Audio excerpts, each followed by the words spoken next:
नमस्कार विद्यार्थी मित्रांनो, महानर्सिंग यूट्यूब चॅनलवरती तुमचं पुन्हा एकदा स्वागत आहे. विद्यार्थी मित्रांनो, जेएनएम कॅन्डिडेटने 16-17 ऑगस्टपर्यंत कॅप राऊंड सेकंडसाठी अर्ज फिलअप केलेले होते. चॉईस कोड टाकलेले होते. या विद्यार्थ्यांची प्रतीक्षाही संपलेली आहे. कारण विद्यार्थी मित्रांनो, जेएनएम कॅन्डिडेटसाठी प्रोव्हिजनल सिलेक्शन लिस्ट जेएनएम 2025ची कॅप राऊंड सेकंडसाठी आलेली आहे. आता यामध्ये सुद्धा एमएस नर्सिंग सीईटीने 2 याद्या प्रदर्शित केलेल्या आहेत.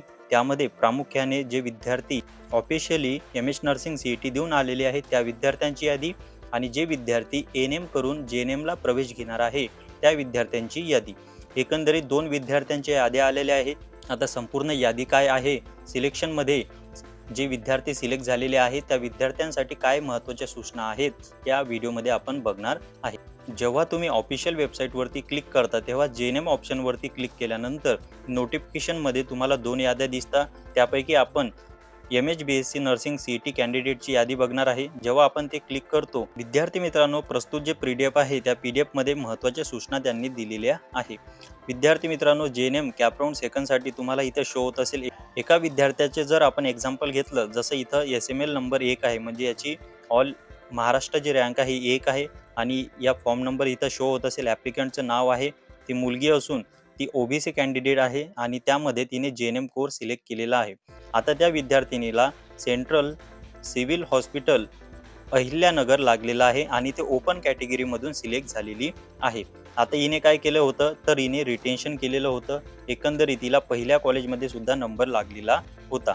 तर एकंदरीत तुम्हाला इथं शो होत असेल खूप साऱ्या विद्यार्थ्यांच्या नावापुढे रिटेन्शन असं लिहिलेलं आहे.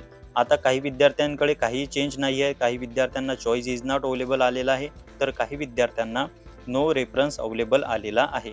तर एकंदरीत ज्या विद्यार्थ्यांचं सिलेक्शन झालेलं आहे विद्यार्थी मित्रांनो, त्यांच्यासाठी अतिशय महत्त्वाची सूचना म्हणजे की या विद्यार्थ्यांनी 25 ऑगस्ट संध्याकाळच्या 5:30 वाजेपर्यंत त्यामध्ये सुट्ट्यासुद्धा धरून त्या विद्यार्थ्यांनी प्रस्तुत जे कॉलेज आहे, संबंधित जे कॉलेज आहे त्या कॉलेजला 25 ऑगस्ट 2025 पर्यंत जाणे आहे आणि त्या वेळीपर्यंत त्या कॉलेजला जाऊन एक जर तुम्हाला बेटरमेंट करणं असेल तर तुम्ही बेटरमेंटचा अर्ज भरा, म्हणजे जॉईनिंग करा आणि बेटरमेंट करा. आणि एक जर तुम्हाला कॉलेजमध्ये ॲडमिशन घेणं असेल तर नक्की तुम्ही स्टेटस रिटेन्शन फॉर्म भरा. मग आता काय करायचं, स्टेटस रिटेन्शन फॉर्म भरा प्लस तुमच्या कॅटेगरीसाठी असणारा DD भरा आणि त्यानंतर ओरिजिनल जे डॉक्युमेंट आहे ते डॉक्युमेंट कॉलेजला सबमिट करा आणि ॲडमिशन फॉर्म भरा. एकंदरीत विद्यार्थी मित्रांनो, तुम्हाला या संपूर्ण ज्या माहिती आहे हे समजून गेलेली असेल. आता खूप साऱ्या विद्यार्थ्यांना प्रश्न पडलेला असेल की सर आम्ही कॅप राऊंड 3 खेळू शकतो का नाही. तर विद्यार्थी मित्रांनो, intersection round will be conducted in cap round 3.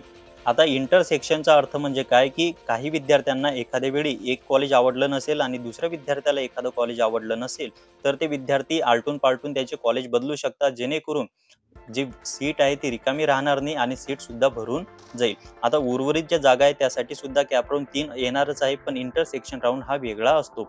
एकंदरीत विद्यार्थी मित्रांनो, मी तुम्हाला जेएनएम कॅप राऊंड सेकंड बद्दल संपूर्ण माहिती सांगितलेली आहे. ज्या विद्यार्थ्यांना ही माहिती पटलेली असेल त्या विद्यार्थ्यांनी नक्कीच या व्हिडिओला लाईक करा, या चॅनलला सबस्क्राईब करा आणि इतर विद्यार्थ्यांना या चॅनलला शेअर सुद्धा करा. आता जर तुम्हाला या व्यतिरिक्त काही महत्त्वाच्या माहिती हवी असेल तर नक्की तुम्ही डिस्क्रिप्शन बॉक्समध्ये असणाऱ्या व्हॉट्सॲप चॅनल ग्रुपशी जॉईन व्हा. तेथे आम्ही तुम्हाला फ्री काउन्सिलिंग देण्याचा प्रयत्न करतो. तर विद्यार्थी मित्रांनो, पुन्हा भेटूया नवीन व्हिडिओमध्ये. तोपर्यंत धन्यवाद.